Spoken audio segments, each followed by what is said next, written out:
Campfire Classics is a classic literature podcast. However, your hosts will occasionally use not-so-classy language and immature humor to describe very mature situations. As such, listener discretion is advised. Hi, I'm Ken Sandberg. And I'm Heather Michelle Lawler. Welcome to Campfire Classics, where we try to read those books that look really good on your shelf. You know what? What? I'm gonna keep on dancing at the Pink Pony Club. I'm gonna keep on dancing down in West Hollywood.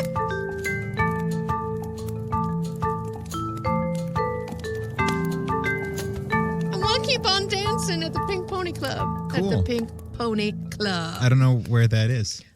It is a state of mind, I do believe. Ah, I think there it's are like New York. I think there are actual places called the Pink Pony Club. Most of them are strip clubs, as far as I can tell. The Pink Pony Club is just a state of mind of I'm going to dance with my people. I'm going to be myself with my people. Cool. So today, while we record this podcast, I am at my Pink Pony Club. Nice. Yeah. I like that. That was some philosophical amazingness right I like there. that. If you're living your life to its fullest, if you are where you want to be, you are at your own Pink Pony Club. Damn right. Damn right. And that club is inclusive and a beautiful place. Yeah. Yeah, I like that. I got a little bit nervous. I'm not used to you asking me questions in the first 8 seconds of an episode. I thought about launching right into it, but... What? I thought about launching right into it, but I had to ask if you were ready for it. Shit, is this audience participation now? Oh, no. I didn't know I had to be prepared. It's like that theater where you're like, oh, it's that kind of theater. The actors are talking to me. I hate this, Brecht. I didn't know that was going to happen. Oh, no. But Chappell Roan won a Grammy last night, so I'm feeling that shit. Yeah, and congrats on all of those It was a good things. show. If you haven't watched the Grammy performances, I highly recommend it. I watched a bunch of them last night, but then I caught most of the rest of them today, like on TikTok or YouTube. It was a good show. It was like the artistry and like the theatricality of all the performances I really appreciated. Because for a while, it was just like, I'm standing up here and singing or rapping or yeehawing or whatever you do. Yeehawing, I think, is like what most of them do. Yeah. No. Orchestra conductors famously yeehaw a lot. That's the official term, I think. But In no, their like Stetsons. Yeehaw! Yeehaw! But like a lot of the performances last night in every genre, like spanning all the genres, were like beautifully theatrical and like clever, but not like in a yucky way. Like they were funny and like the dancers were fantastic. And then like Cynthia Erivo did part of the Quincy Jones tribute and just sang her damn face off with Herbie Hancock playing piano. I mean, like, whoo! I mean, yeah, it was just really good. It was just really good. So I highly, if you need a respite after you finish this episode, of course, and you still want more respite from the world that we are in, I highly recommend just going in 2025 Grammy performances. They were fire. That's all. That's where my brain is. Nice. I like that. Yep. Music, Grammy, awards. I know that they were doing a lot of fundraising as well. They were trying to... For the wildfires. Yeah. Raise money to sort of fix things and to support the people who have been hurt by the wildfires and all that. Yeah, and that was during so Trevor Noah hosted and he did a great job. I think this is like his 5th time doing the Grammys, actually. But like one of the main complaints I've seen is it was such a downer because he kept bringing up the fire the fire relief effort, and I'm like, well, yeah, because they're trying to raise money for the people that lost their homes and their belongings, and like snarky people are like, yeah, because the musicians did, and I'm like, okay. First of all, most of the musicians at the Grammys don't make that much money. Like I had a friend from college whose choir group was nominated for a Grammy last night. They were up in the balcony And I'm going to tell you right now, she does not live a luxurious life, nor Also does she not- live in L.A. I was going to say also not for nothing, but a lot of them don't live in LA, and the ones who do don't live in the part of LA. No, and I'm sorry, the money they were raising was not for people, celebrities. Like, that's not what they were raising money for. And the Grammys are not just for celebrity. They have a children's album category. They have a choral gospel category. This is just what they show on TV is fun, and it's what we like. It's pop music in every sense of the word, but the Grammys are more than that. And I think it's great that they were raising money and bringing awareness to that, because it's important. So, but it was a lot of fun. And anytime people can offer respite from the burdened mind and do something good with their platform, that is a good thing. And that is what we do here. Hi. We are here to offer you, your burdened mind, a little respite, and to use our platform to hopefully do some good by spreading joy and laughter and penis jokes throughout the world.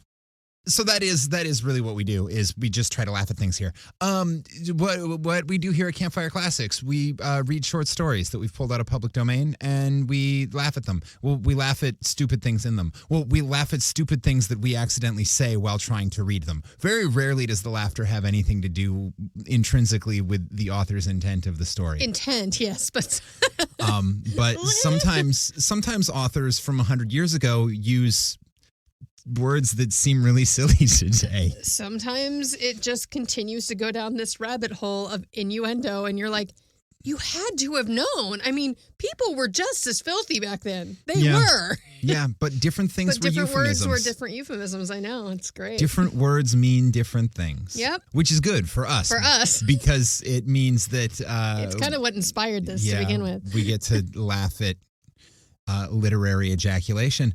Literally, sometimes. So this week, I have selected a story for Heather to read, and she is going to attempt to read it to you, having never seen it before.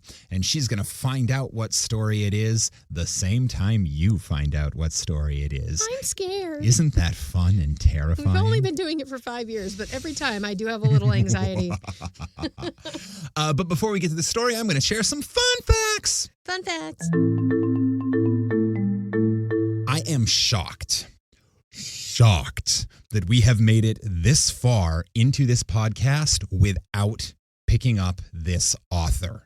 Oh. Though, admittedly, most of his stuff is longer than what we usually read. Okay, that's probably and why. Most of it isn't yet in public domain. Oh, but also why. Still, for those listeners unfamiliar, please allow me to introduce Kurt Vonnegut. Stop it. Didn't we do a Kurt Vonnegut? Not according to Google. Maybe we didn't.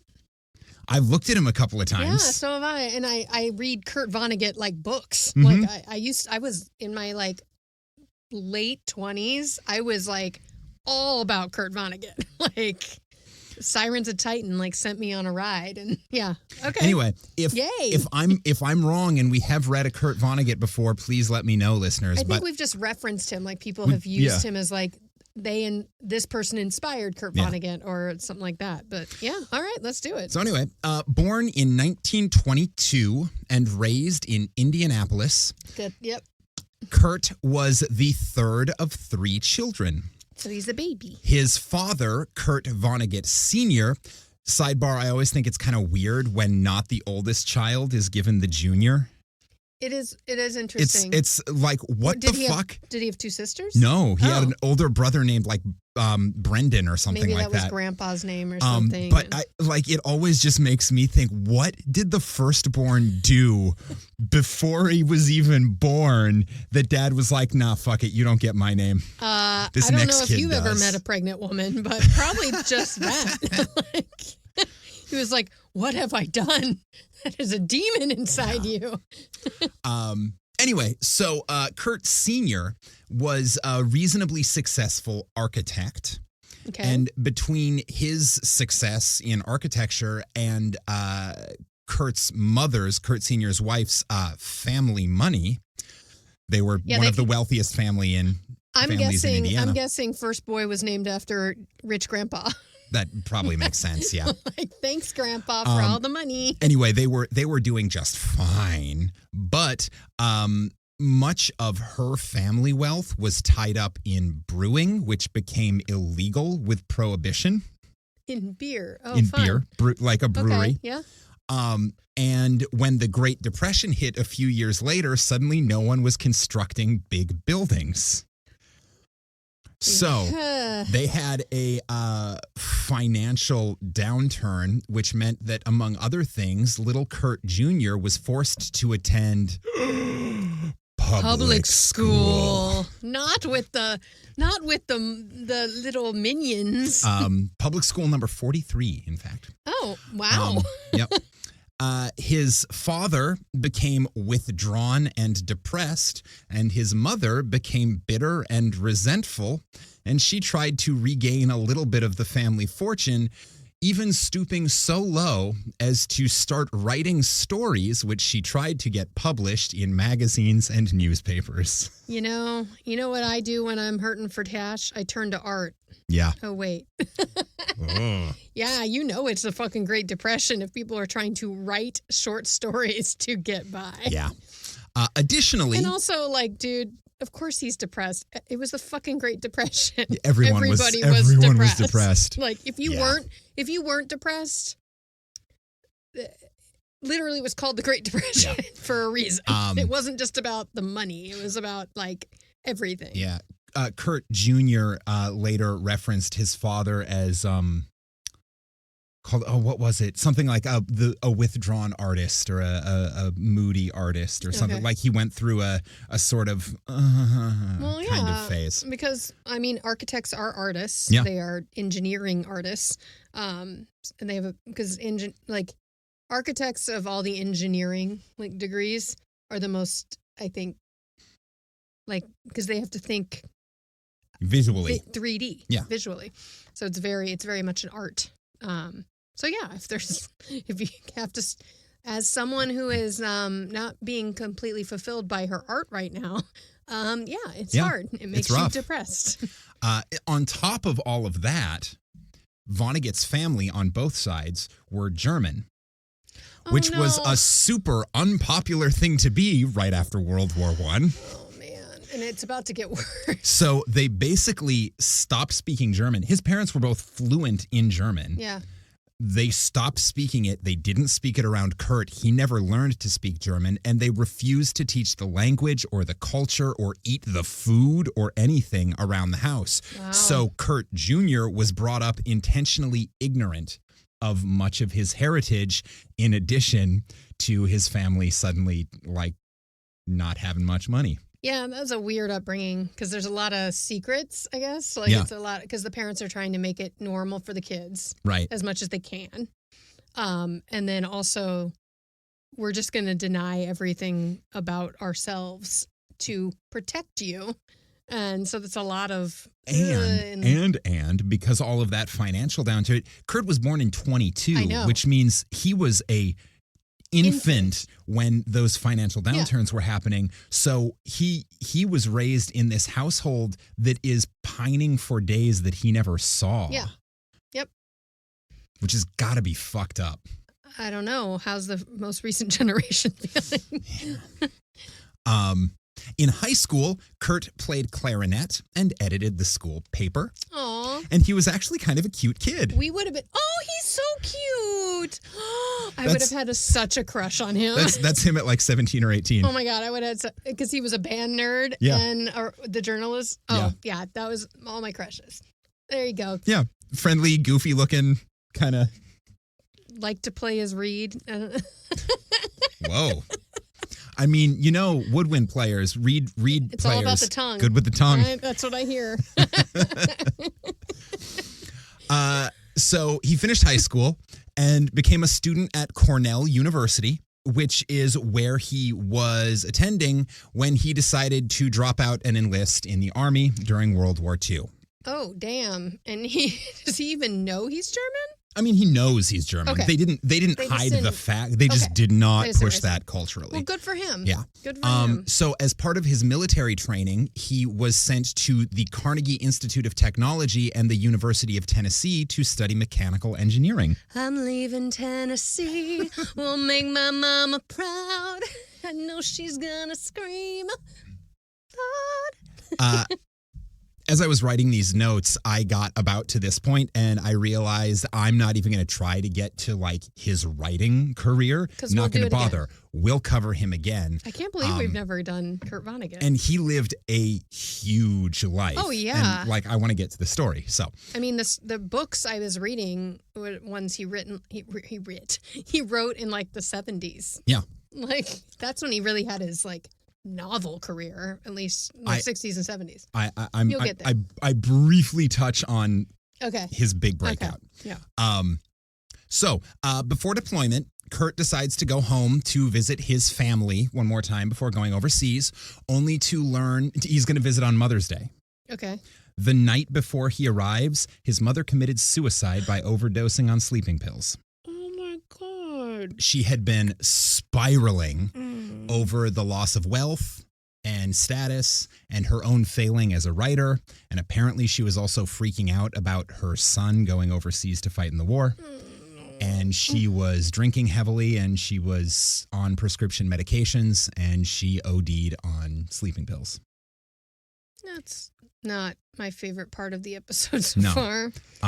But like that's the day before he shows up. So he gets home, gets that news, hangs out with his family for a little while, and then a couple months later, he's shipped off to Europe. He participates in the famous Battle of the Bulge. Oh, the one with the really tight pants? Yes. Yeah. Yeah, We yeah. talked about this recently. Yeah. The Battle of Captain Tight Pants, where he is taken prisoner. Holy shit. And he and a bunch of fellow prisoners are put on a train, and the train is going to Dresden, where they're going to be interred. You know what probably would have been a good skill at this point? Speaking German. Right? As much as his parents were trying to protect him, this would probably be a really good time to kind of like, you know, To be able to speak the language. nudge to the enemy to like help out your fellow people. Like, Well, or even just to be able to overhear conversation. well, yeah, don't let them know you understand Yeah. German, and then you can know what the plan is and relay that. Yeah. Yeah. Oh, well. So anyway, he's on a train with a bunch of other prisoners. They're headed to Dresden, which is where they're going to be, you know, thrown in prison or whatever. And the RAF, thinking that it was a supply train, bombs the train line. Oh, shit. And like 150 Allied prisoners die in this bombing raid. Because they had no idea. Because they didn't know. They thought it was. They thought they were disrupting Nazi supplies. Yeah. Which I guess technically they were. Which technically they were, but they didn't also realize they were civilians. Yeah. So Kurt was not one of the ones who died in that raid. Assumed. Clearly. Yeah. But he was also not set free by that. So he finishes the trip to Dresden. Once in Dresden, Kurt lived in a slaughterhouse with some of his other prisoner inmate people, and they worked in a factory making food for pregnant women during the day, and then they were shipped back to the slaughterhouse. His experiences here became the basis for his breakout novel, Slaughterhouse I was 5. about to say, that's his book. I was like, oh, shit. Yeah. Which has been banned in most places now. So you should definitely read it if you haven't. Slaughterhouse 5. It was his 6th novel, Okay. but it was the first one that got him real success in 1969 when he was 47 years old. Yep. Oh, So keep plugging away is the moral of that story. fuck yeah. I love those stories. Because, like, who of our generation has not at least heard the name Kurt Vonnegut? Like, I Right. would like to know that. Because, like, honestly, if you're listening and you're like, who's that? I want to know. And, like, there's no shame in that. Because even, like, I mean, if you're very young, I don't know how old you are. I know we say kids shouldn't listen. But, like, if you're over the age of 18, at least when I was in high school, Slaughterhouse 5 was on, like, the reading Yeah. list. Oh, yeah. In like I think it was English 10 honors I think was in if mine. not required, I think it's been on every like recommended Yeah. like, hey, you should look at one of these 12 books over the summer. Yeah, and if you take any kind of American lit course in college, like You should read that. But like I got into him because of his sci-fi stuff, like which clearly sci-fi is always very political too. And he went through something very political. And used that. But I love when I hear someone, I mean, I hate that someone had to struggle that long because fuck. But I love hearing success stories late in life like that. Yeah. Because he did, like, he had published 5 novels and so he was like making some money off of it. But he was, he wasn't a successful writer until then. How beautiful that Chapel Rowan won Best New Artist last night. She has literally been working in LA for like 13 years. And everyone's like, you're so young. She's like, I'm fucking 30. Like, she's like, I think she's early 30s. Well, she got her recording contract a decade ago. Yeah. Like, she like looked at a reporter last night and was like, she's like, how are you handling this newfound like success? And she goes, well, it's newfound success, but this isn't new to me. She's like, it was just like, and I love that. I love that people, like, there is no such thing as an overnight success. I've probably said this on the podcast before, and we should really be sending him royalties because I'm sure I brought it up several times. But it's my favorite Vin Diesel interview. When he shares our podcast, I will send him a Patreon donation. No, my favorite Vin Diesel interview. It's right after. I don't remember. It's right after one of his early movies came out, and whoever is interviewing him is like, "So what's it like to be this overnight success in Hollywood? Like you nobody knew who you were, and now everybody knows who you are." And his response is, "Anyone who calls this an overnight success hasn't been paying attention to what I've been doing for the last 15 years." Yeah, and that's literally what she said in the interview last night. I just looked it up. She's actually 26. That bitch got an old soul. I love her. But yeah, I think she got signed originally with Olivia Rodrigo, who was 16. Yeah. So they were friends. Yeah. So anyway, keep plugging away, y'all. Times are hard right now. I'm struggling, but you could be Kurt Vonnegut or Chapel Rowan. You never know when you're going to be the next Vera Kurt Vonnegut. Or Morgan Freeman or, whatever. Just live your dreams, y'all. But anyway, so fuck the patriarchy. Slaughterhouse-Five was published in 1969, which means obviously he escaped.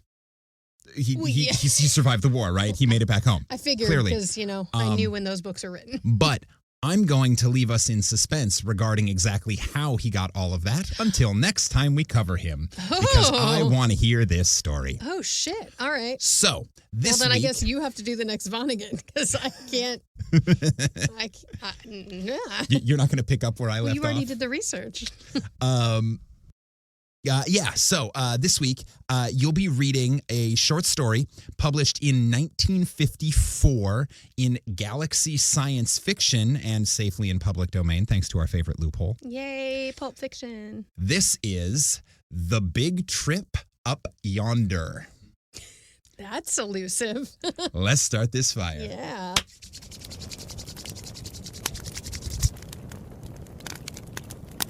The Big Trip Up Yonder by Kurt Vonnegut. You said that way easier than I did. Did I?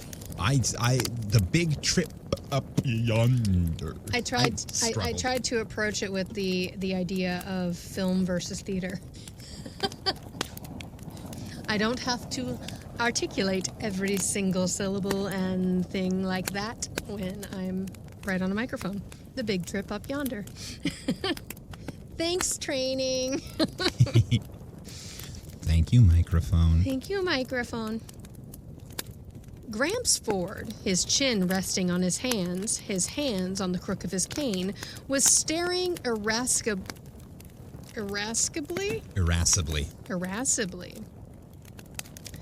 Gramps Ford, his chin resting on his hands on the crook of his cane, was staring irascibly at the 5-foot television screen that dominated the room. Irascibly, showing a tendency to be easily angered. So old man staring at the giant television going, ah! Gramps Ford could just as easily be Grumps Ford. I mean, yeah, he's like sitting there like, back in my day. My name's Grumpy Grampy. Grumpy Gramp. On the screen, well, now I know why he's mad. He's watching the news. I mean, shit. Things haven't changed. On the screen, a news commentator was summarizing the day's happenings. Every 30 seconds or so, Gramps would jab the floor with his cane tip and shout, "Hell, we did that 100 years ago!" You know what? Kids these days have no respect. I don't know when this is taking place. I'm guessing in the future because it's a 5-foot television screen, which we have now, but definitely did not have in 1954. The 50s. Like, they barely had televisions in 1954. Emerald and Lou, coming in from the balcony where they had been seeking that 2185 AD rarity. There you go. Well, 2185. Okay. So 150 years from now. 160 years from now. 160 years from now. But yeah, great. Okay, cool. Seeking that 2185 AD rarity, privacy, were obliged to take seats in the back row behind Lou's father and mother, brother and sister-in-law, son and daughter-in-law, grandson and wife, granddaughter and husband, great-grandson and wife, nephew and wife, grandnephew and wife, great-grandniece and husband, great-grandnephew and wife, and of course, Gramps, who was in front of everybody. So we've got extended family all in one tiny-ass studio apartment. Okay, so we basically returned to, like, old school times where the family all lives together, like, in a unit. Or, like, what still happens in Italy in some places.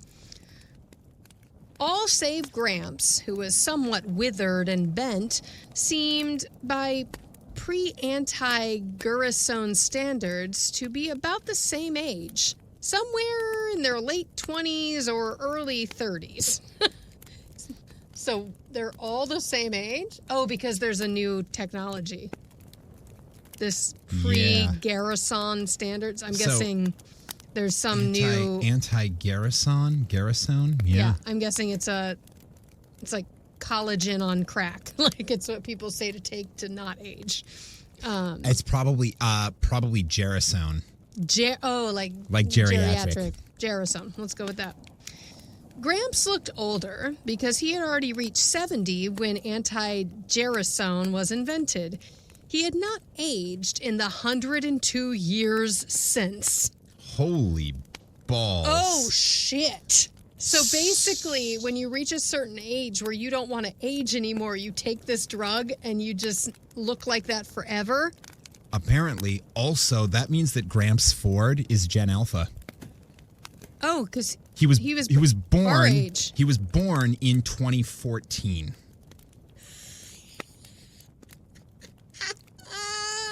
So he's like, he's of our people. Because 102 years ago, it was 2083, and he was 70 years old. So he was born in 2013. Fuck. Oh my God, that's wild. So when I'm 101, 2083, if this actually happens, I can just take a potion. Yep. And freeze your aging at 101 years old. I'm 100 and I kick. I'm 101 and I can kick and stretch. Oh my God. Meanwhile, the commentator was saying Council Bluffs, Iowa. All right. I will say Vonnegut, in the few books I read back in my youth, because he's from Indianapolis. Midwest boy. Super, which also goes with Chapel Run. She's a Midwest princess. But he references the Midwest a lot, which made him very relatable to a lot of people. Meanwhile, the commentator was saying Council Bluffs, Iowa was still threatened by stark tragedy, but 200 weary rescue workers have refused to give up hope and continue to dig in an effort to save Albert Hagedorn, 183, who has been wedged for 2 days in a ... I wish he'd get something more cheerful, Emerald whispered to Lou. Silence, says Gramps. Next one shoots off his big bazoo while the TV's on is gonna find himself cut off without $1. His voice suddenly softened and sweetened. When they wave that checkered flag at the Indianapolis Speedway and old Gramps gets ready for the big trip up yonder. Next person to talk, I'm writing out of my will. Out of the will. Well, that's the problem. If there's family money and people don't die. Like, literally, this guy is 182 years old. Yeah. And if he still, like, controls all the money, he's like, bitch, if you upset me, I'm going to write you out of the will. All right. So now we know what he said the title of the story, which... The Big Trip Up Yonder. He sniffed sentimentally while his heirs concentrated desperately on not making the slightest sound. For them, the poignancy of the prospective big trip had been dulled somewhat through having been mentioned by Gramps about once a day for 50 years. Grandpa's been threatened to die for half a century. If he's going to do it, I wish he'd get the fuck on with it. He's like, oh no. Dr. Brainerd Keyes Bullard continued the comment. Oh, here we're back to my news voice. Dr. Brainerd Keyes Bullard, continued the commentator, president of Wyandotte College, said in an address tonight that most of the world's ills can be traced to the fact that man's knowledge of himself has not kept pace with his knowledge of the physical world. Hell, snorted Gramps. We said that 100 years ago. I like that Gramps is an old-timey prospector. This is before, we said that 100 years this is ago. before I knew we were in the future, but I mean, why not? I mean, that's a pretty good line right there. Most of the world's ills can be traced to the fact that man's knowledge of himself, so his personal knowledge, has not kept up with his knowledge of the physical world. Being aware of self versus technology. Not aware enough of humanity. Yep. Shocking. In Chicago tonight, the commentator went on, a special celebration is taking place in the Chicago Lying-In Hospital. The guest of honor is Lowell W. Hitz, age 0. Hitz, born this morning, is the 25 millionth child to be born in the hospital. The commentator faded and was replaced on the screen by young Hitz, who squalled furiously. Hell, whispered Lou to Emerald. We said that 100 years ago. I heard that, shouted Gramps. He snapped off the television set and his petrified descendant stared silently at the screen. You there, boy? I didn't mean anything by it, sir, said Lou, age 103. I love that I've given him like a little boy's voice, and he's 103. But he looks like he's 20. It looks like he's 20. I gave it like he's one of the kids. Right. But yeah. I mean, at a wee 103, he is one of the 103. kids. He's one of the babies. Get me my will. You know where it is. You kids all know where it is. Fetch, boy. Gramps snapped his gnarly fingers sharply. Lou nodded dully and found himself going down the hall, picking his way over bedding to Gramps' room, the only private room in the Ford apartment. The other rooms were the bathroom, the living room, and the wide windowless hallway, which was originally intended to serve as a dining area, and which had a kitchenette in one end. 6 mattresses and 4 sleeping bags were dispersed in the hallway and living room, and the daybed in the living room accommodated the 11th couple, the favorites of the moment. This house sucks. Of the moment. This is where we're headed, y'all. I'm just saying. So what we've got going on is nobody dies anymore. Well, that's part of it, but also no one can afford housing, I'm guessing, too. Like, these people could move out if they had money. I mean, this person's 103 years old. Mm-hmm. But I'm guessing there's, like, also a housing shortage because how many kids have been born there? That one hospital. At that one hospital, like 25 million? Yeah. 25 millionth child in that one hospital. Yep.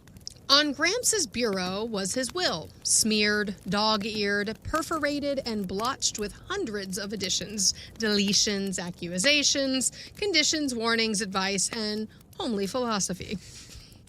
The document was, Lou reflected, a 50-year diary, all jammed onto 2 sheets, a garbled, illegible log of day after day strife. This day, Lou would be disinherited for the 11th time, and it would take him perhaps 6 months of impeccable behavior to regain the promise of a share in the estate, to say nothing of the daybed in the living room for M and himself. "Boy!" shouted Gramps. "Coming, sir!" Lou hurried back into the living room and handed Gramps the will. "Pen!" said Gramps. He was instantly offered 11 pens, 1 from each couple. "Not that leaky thing," he said, brushing Lou's pen aside. "Ah, there's a nice one. Good boy, Willie." His name's Willie. He accepted Willie's pen.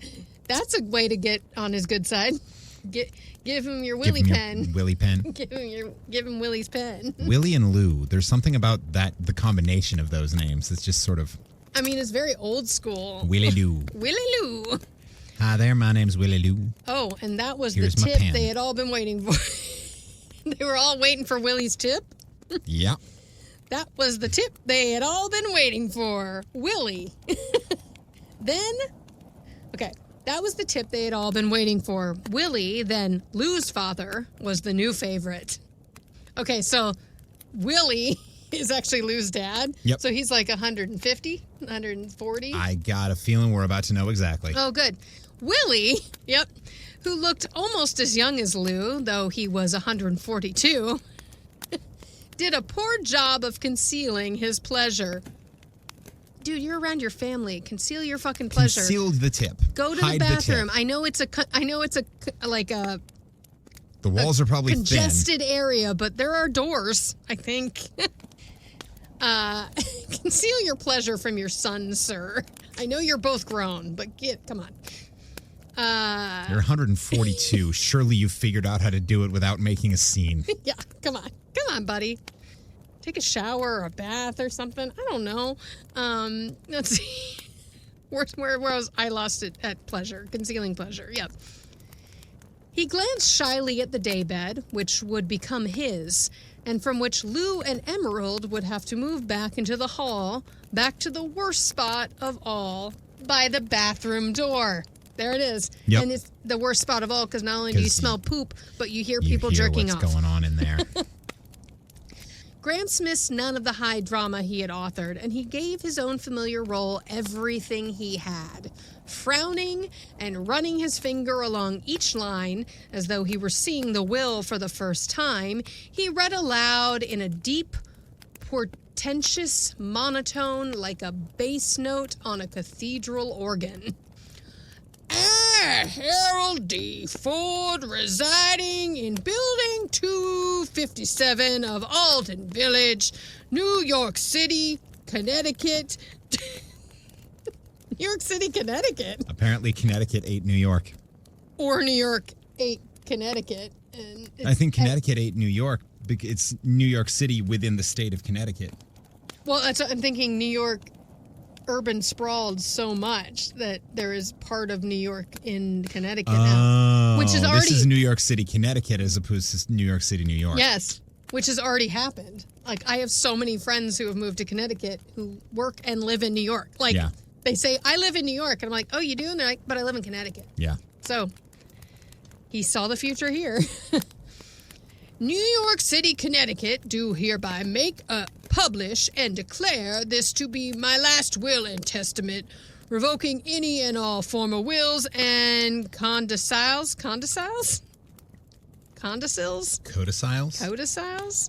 An addition or supplement that explains, modifies, or revokes a will or part of one. So it's a fancy way of saying addendum. Codicils. Codicil. My last will and testament revoking any and all former wills and codicils by me at any time herefore made. He blew his nose importantly and went on, not missing a word, and repeating many for emphasis. Repeating, in particular, his ever more elaborate specifications for a funeral. I know how I want to go out. At the end of these specifications, Gramps was so choked with emotion that Lou thought he might have forgotten why he'd brought out the will in the first place. But Gramps heroically brought his powerful emotions under control and, after erasing for a full minute, began to write and speak at the same time. Lou could have spoken his lines for him. He had heard them so often. I have had many heartbreaks ere leaving this vale of tears for a better land, Gramps said and wrote.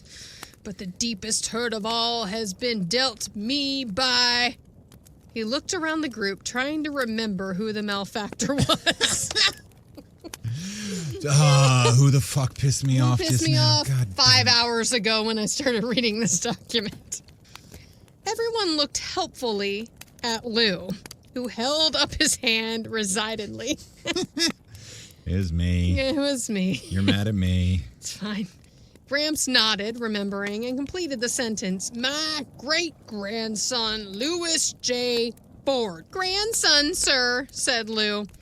Don't quibble. You're in deep enough now, young man, said Gramps. Let him call you your great-grandson, because then it's not you. Then it's not legally binding, yeah.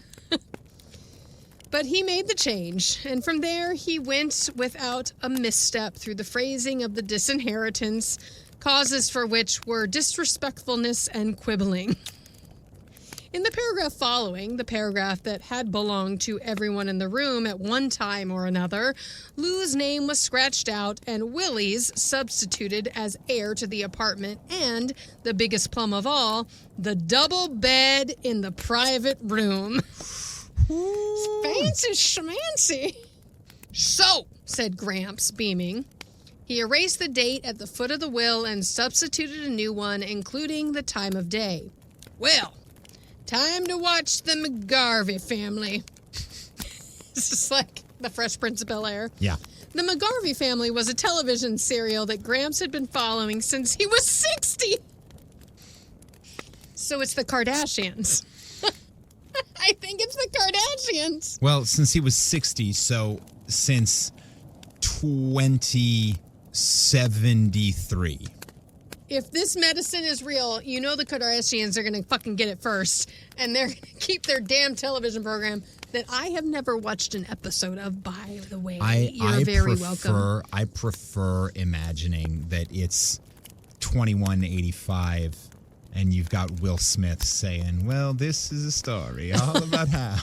And it's all about how he slapped Chris Rock on the Academy Awards. He showed up at the Grammys last night. That was like one of his first like awards appearances since the shenanigans.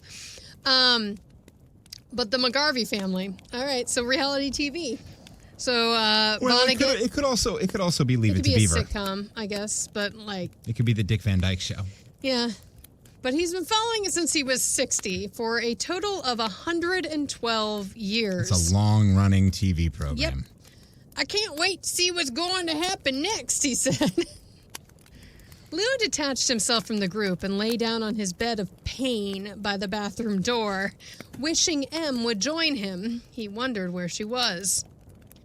He dozed for a few moments until he was disturbed by someone stepping over him to get into the bathroom. A moment later, he heard a faint gurgling sound, as though something was being poured down the wash basin drain. Suddenly, it entered his mind that Em had cracked up, that she was in there doing something drastic about Gramps. Oh, is she gonna kill him? Is she gonna crack poison open him? his brain and pour his juices down the drain? Or poison him or something? Em, he whispered through the panel. There was no reply. And Lou pressed against the door. The worn lock, whose bolt barely engaged its socket, held for a second, then let the door swing inward. "Morty!" gasped Lou. Lou's great-grandnephew, Mortimer, who had just married and brought his wife home to the Ford menage, looked at Lou with consternation and surprise. Morty kicked the door shut, but not before Lou had glimpsed what was in his hand. Gramps' enormous economy-sized bottle of anti-gerasone, which had apparently been half emptied, and which Morty was refilling with tap water. Oh shit! So it's sort of poisoning. Vitamins. It's poisoning him, but like backwards. Yeah. He's replacing his medicine with water. Yeah. He's watering down the like vitamins that keep you alive and young. Yeah. Oh shit. All right. A moment later, Morty came out, glared defiantly at Lou, and brushed past him wordlessly to rejoin his pretty bride. Shocked, Lou didn't know what to do. He couldn't let Gramps take the mouse-trapped anti-gerasone, but if he warned Gramps about it, Gramps would certainly make life in the apartment, which was merely insufferable now, harrowing. Lou glanced into the living room and saw that the Fords, Emerald among them, were momentarily at rest, relishing the botches that the McGarveys had made of their lives. Stealthily, he went into the bathroom, locked the door as well as he could, and began to pour the contents of Gramps' bottle down the drain. He was going to refill it with full-strength anti-gerasone from the 22 smaller bottles on the shelf. The bottle contained a half-gallon, and its neck was small, so it seemed to Lou that the emptying would take forever. And the almost imperceptible smell of anti-gerasone, like Worcestershire sauce. Oh, yep, that is a very specific smell. Yep. It's delicious, but a very specific smell. Now seemed to Lou, in his nervousness, to be pouring out into the rest of the apartment through the keyhole and under the door. The bottle gurgled monotonously. Suddenly, up came the sound of music from the living room, and there were murmurs and the scraping of chair legs on the floor. "Thus ends," said the television announcer, the 29th, how do I say this? The 29,121st. Yeah. "And thus ends," said the television announcer, "the 121st chapter in the life..." What did I say? I'm bad with numbers. 29,121st. 29,000. I get, the second I see a bunch of numbers, my dyslexia goes nuts. You put thousandth at the end. I know. "Thus ends," said the television announcer, "the 29,121st chapter of the life of your neighbors and mine, the McGarveys." So there's been 121 episodes. Yeah. That's wild. That's almost as many episodes as there have been of The Simpsons. Maybe, oh, that's what it is. The McGarvey family is The Simpsons. The Simpsons. Absolutely it is. Yes. You know what? Of all the shows in the world, I could see The Simpsons being on in Still running deep into the years. 22nd century. Yep, absolutely. Footsteps were coming down the hall. There was a knock on the bathroom door. "Just a sec," Lou cheerily called out. Desperately, he shook the big bottle, trying to speed up the flow. His palms slipped on the wet glass, and the heavy bottle smashed on the tile floor. Ruh-roh. The door was pushed open, and Gramps, dumbfounded, stared at the incriminating mess. Oh, fuck. Lou, you fucked now. Lou felt a hideous, prickling sensation on his scalp and the back of his neck. He grinned engagingly through his nausea and, for want of anything remotely resembling a thought, waited for Gramps to speak. Yeah, I mean, yeah, what do you do? Like, you know that you were trying to help, but everything about that looks nasty, especially because he just wrote you out of his will. Yeah, except that's the worst time to take revenge. Because he should wait until he's not the one wait until out you of favor. cycle back. Yeah, which might be his only, I guess, unless it's just murder in cold blood kind of thing. Like, I don't even fucking care anymore. I just want him out. Well, boy, said Gramps at last, looks like you've got a little tidying up to do. And that was all he said. He turned around, elbowed his way through the crowd, and locked himself in his bedroom. Well, shit. Uh-huh. I mean, that could have been worse. The Fords contemplated Lou in incredulous silence a moment longer, and then hurried back to the living room as though some of his horrible guilt would taint them too if they looked too long. Morty stayed behind long enough to give Lou a quizzical, annoyed glance. I mean, fair. He was like, dude, I'm trying to fucking save us all. Then he also went into the living room, leaving only Emerald standing in the doorway. Tears streamed over her cheeks. Oh, you poor lamb. Please don't look so awful. It was my fault. I put you up to this with my nagging about Gramps. No, said Lou. Oh, they both sound the same. No, said Lou, finding his voice. Lou talks higher than she does. Apparently does.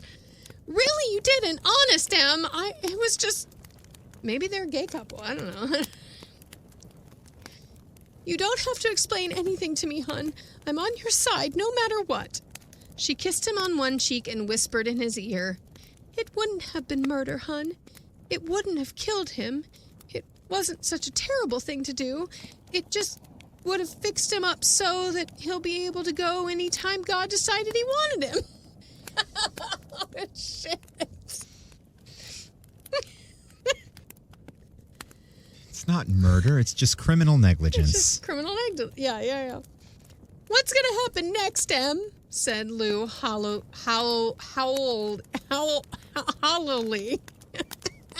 That was fun. That was too many O's. Hollowly.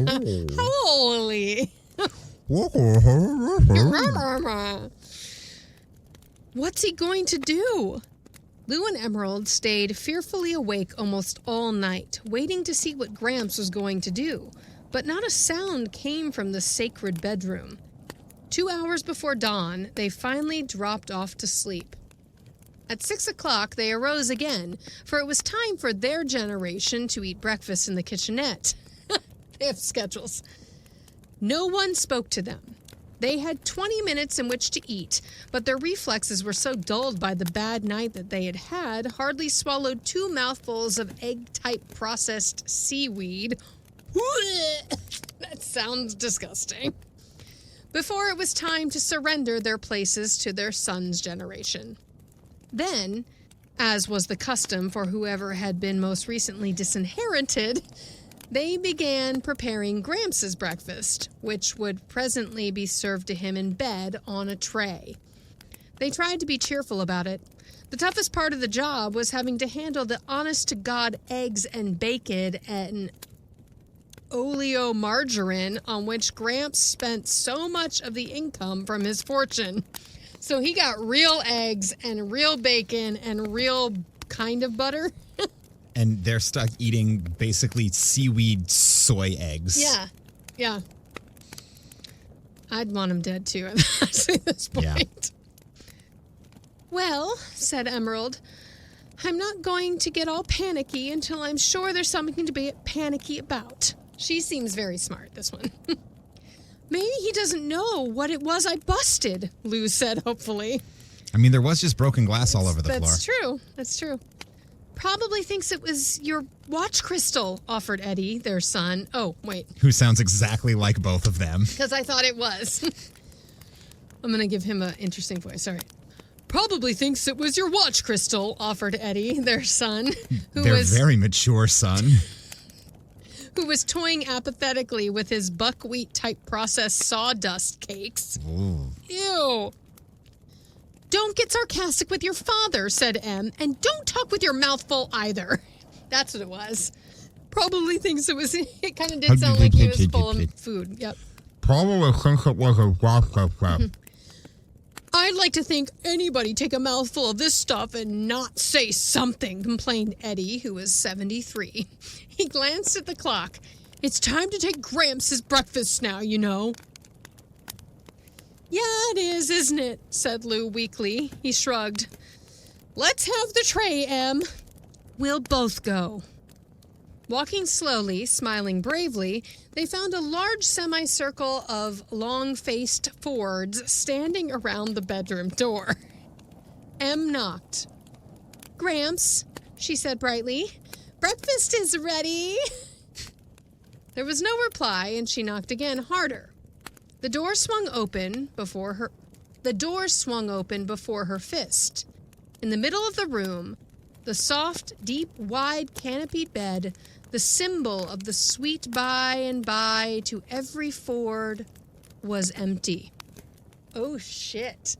Where did Gramps go? Just decided to go for a hike, you know. But they were by the door all night. Decided to go for a hike out the window, you know. He took the big trip up yonder. Oh, is it like literal? Yeah, maybe.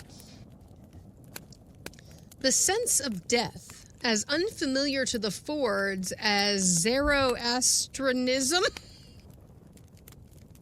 Is that a real word? Zoroastrianism? Zoroastrianism? That's Yes. an actual word? Yes. What the fuck does that mean? It's a Ken really Sandberg? old. It's a really old religion. Are you serious? Yeah. Zoroastrianism? Zoroaster. Zoroastrianism. Wow. Okay. Yeah. Why do you know that? He didn't look that up, folks at home. He just looked at me and went, it's Zoroastrianism. And then was like, it's an old religion. I'm asking this. If you're still listening and you want to write in, did you know what the fuck that was? I'm going to be looking into this after the episode because I love an old, like, fucking cult. Is it a cult? No, so, it yes. depends on your definition of cult, but no, it's one of the old religions. Okay. Yeah, it's probably in that one of those weird documentaries I've watched about, like, the history of religion, and I just don't remember the name, but all right. A sense of death as unfamiliar to the Fords as Zoroastrianism or the causes of the Sepoy Mutiny stilled every voice, slowed every heart. Awed, the heirs began to search gingerly under the furniture and behind the drapes for all that was mortal of Gramps, father of the clan.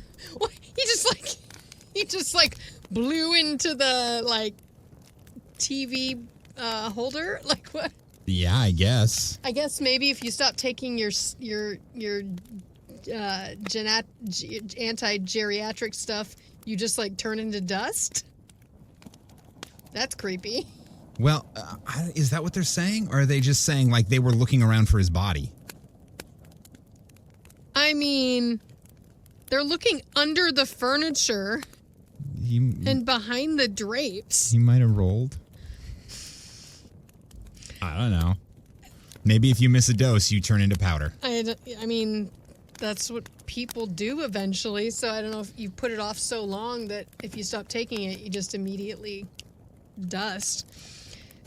But Gramps had left not his earthly husk but a note, which Lou finally found on the dresser, under a paperweight, which was a treasured souvenir from the World's Fair of 2000.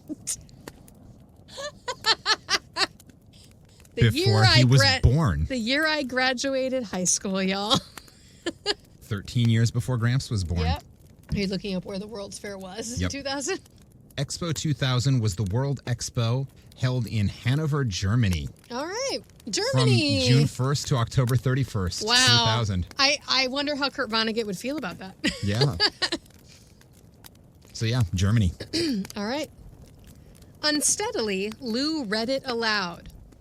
I'm going to read it in Gramps' voice because that's what happens in movies when a letter is being read. Somebody who I have sheltered and protected and taught the best I know how all these years, last night turned on me like a mad dog and diluted my anti-gerasone, or tried to.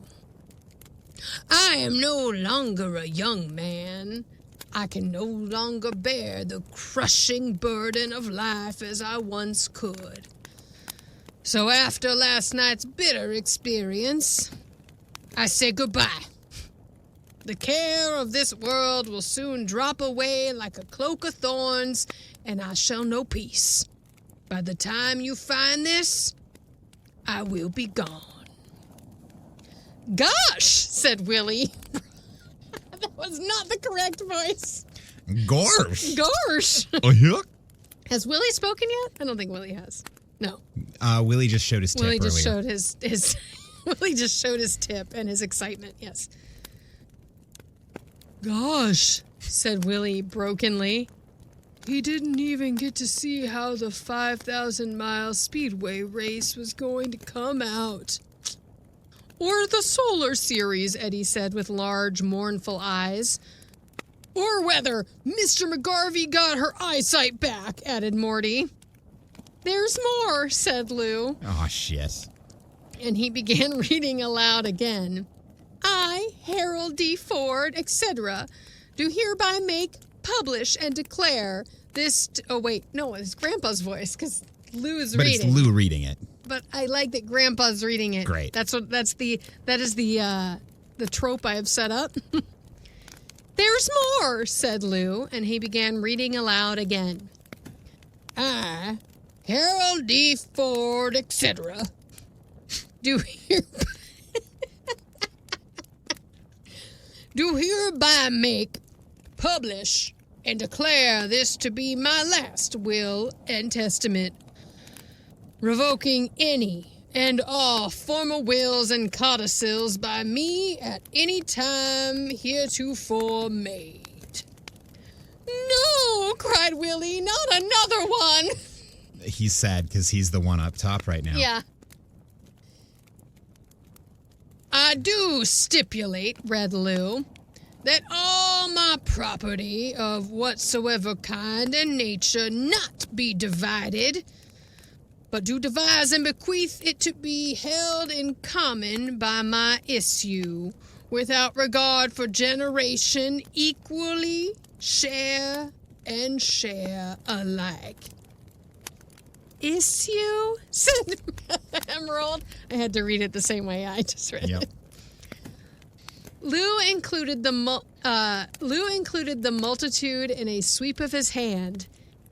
It means we all own the whole damn shooting match. Each eye turned instantly to the bed. Share and share alike? Asked Morty.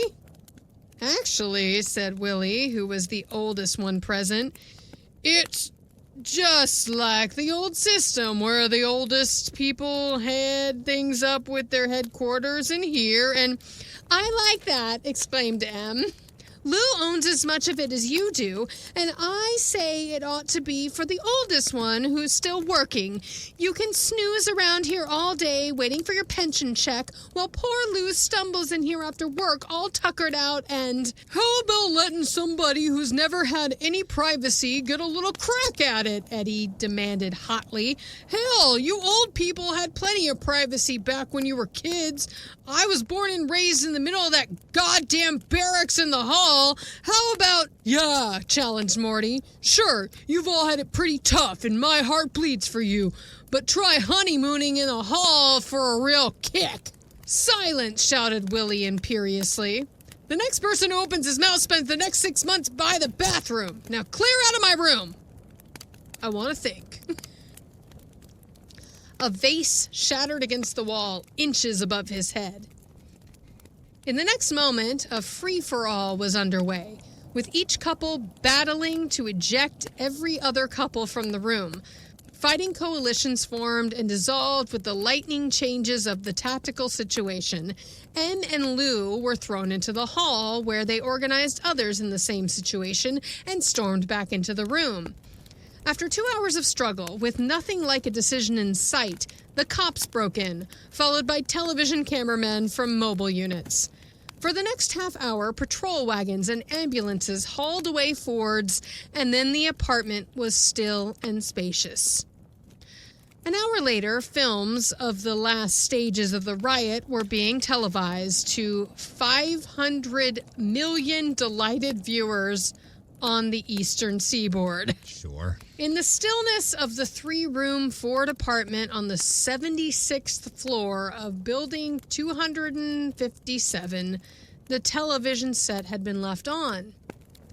Once more, the air was filling with the cries and grunts and crashes of the fray, coming harmlessly now from the loudspeaker. The battle also appeared on the screen of the television set in the police station where the Fords and their captors watched with professional interest. Em and Lou, in adjacent 4x8 cells, were stretched out peacefully on their cots. "Em," called Lou through the partition, "you got a wash basin all in your own too?" "Sure, wash basin, bed, light, the works. And we thought Gramps' room was something. How long has this been going on?" She held out her hand. "For the first time in 40 years, hon, I haven't got the shakes. Look at me." "Cross your fingers," said Lou. "The lawyer's gonna try and get us a year." Oh, this is some fucking commentary right here. Wow. "Gee," Em said dreamily, "I wonder what kind of wires you'd have to pull to get put away in solitary." "All right, pipe down," said the turnkey, "or I'll toss the whole kit and caboodle on you right now, and the first one who lets on to anybody outside how good jail is ain't never gonna get back in." The prisoners instantly fell silent. The living room of the apartment darkened for a moment as the riot scenes faded on the television screen, and then the face of the announcer appeared, like the sun coming from behind a cloud. "And now, friends," he said, "I have a special message from the makers of Anti-Gerasone, a message for all you folks over 150. Are you hampered socially by wrinkles, by stiffness of joints and discoloration or loss of hair, all because these things came upon you before Anti-Gerasone was developed? Well, if you are, you need no longer suffer, need no longer feel different and out of things. After years of research, medical science has now developed Super Anti-Gerasone. In weeks, yes, weeks, you can look, feel, and act as young as your great-great-grandchildren. Wouldn't you pay $5,000 to be indistinguishable from everybody else? Well, you don't have to. Safe, tested, Super Anti-Gerasone costs you only a few dollars a day. Right now, for your free trial carton, just put your name and address on a $1 postcard and mail it to Super, Box 500,000, Schenectady, New York. Have you got that? I'll repeat. Super, Box 500,000. Underlining the announcer's words was the scratching of Gramps' pen, the one Willie had given him the night before. He had come in a few minutes earlier from the Idle Hour Tavern, which commanded a view of Building 257 from across the square of asphalt known as the Alden Village Green. He had called a cleaning woman to come straighten the place up. Then he hired the best lawyer in town to get his descendants a conviction, a genius who had never gotten a client less than a year and a day. Gramps had then moved the daybed before the television screen so that he could watch from a reclining position. It was something he dreamed of doing for years. "Schenectady," murmured Gramps. "Got it." His face had changed remarkably. His facial muscles seemed to have relaxed, revealing kindness and equanimity under what had been taut lines of bad temper. It was almost as though his trial package of Super Anti-Gerasone had already arrived.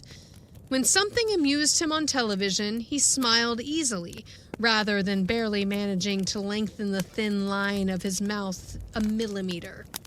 Life was good. He could hardly wait to see what was going to happen next. The end.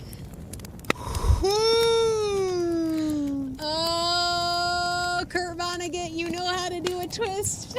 Oh, Gramps shit. scammed his family. Gramps scammed the fuck out of his family But by going to the also- local bar. But also, The family's happier. the family's happier. Which is a commentary on the Well, prison yeah. system, which back in the 50s, that was Well, it's less of a commentary on the prison system than it is on the society. and that how we've got people living in a conditions. society where they would rather be in prison, Because you get 3 meals a day, your own bed, a bed and a toilet, Yep. than stuck out in the world, like grinding away to pay rent Working 2 jobs for 60 hours a week just to live in an apartment a that you shitty barely apartment. ever get to see because you're usually out working. Oh, shit. Sci-fi does it again by making us all go, what? Wow. That was fun. That was good. That was really good. interesting too. I Really liked it. interesting, very different, but also like with similar like themes to what happens when we read really good sci-fi. Yeah. Of going, wait, how did they know? Yeah. Well, thanks, Kurt Vonnegut. I might have to read another one of your novels soon. Yeah, I might pull out a couple. I mean, I actually have Well, I have a lot of shit to read right now. well, a couple but of the ones I have from my 20s are on our Are bookshelf. in there? Yeah. All right. What did y'all think of that? Because that hit me a few times in ways that I, are a little too, as I always say, a little too close to home. yeah. Well, that's what good writing does. It's what good science fiction It's does. what good sci-fi does, really. Particularly. Yeah. Yeah. Because you're like, this was written in 1954. Yeah. Well, published in it was probably written 53, 54. My parents were 3 and 4 years old. Yeah. What did you think of it, listeners? Because I liked it. So last week I asked the question, if you were given the apple, would you bite it? Mm-hmm. This week the question is, Gerasone hits the shelves. You taking it? Probably. It depends. I guess I don't know how long you take it.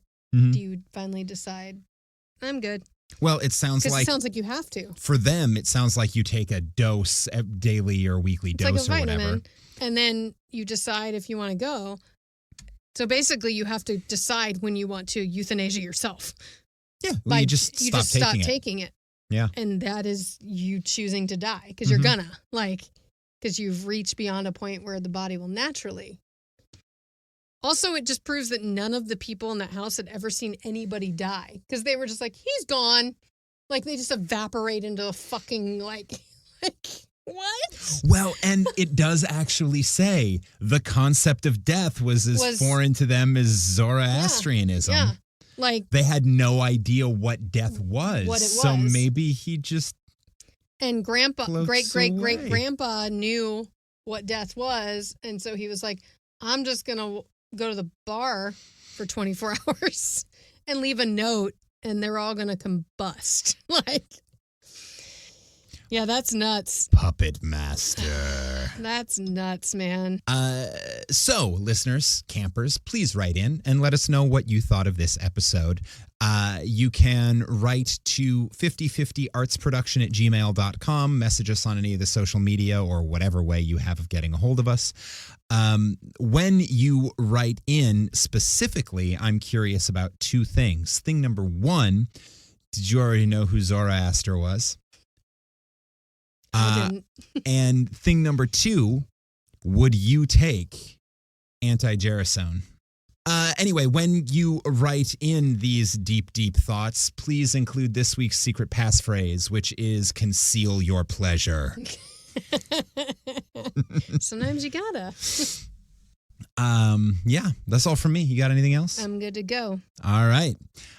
So this has been another episode. I hope you liked it. We'll be back next week. And until then, this has been Campfire Classics, where we try to read those books that look really good on your shelf. Anti-Gerasone, it'll keep you dancing at the Pink Pony Club. Yeah. Anti-Gerasone will keep you dancing there.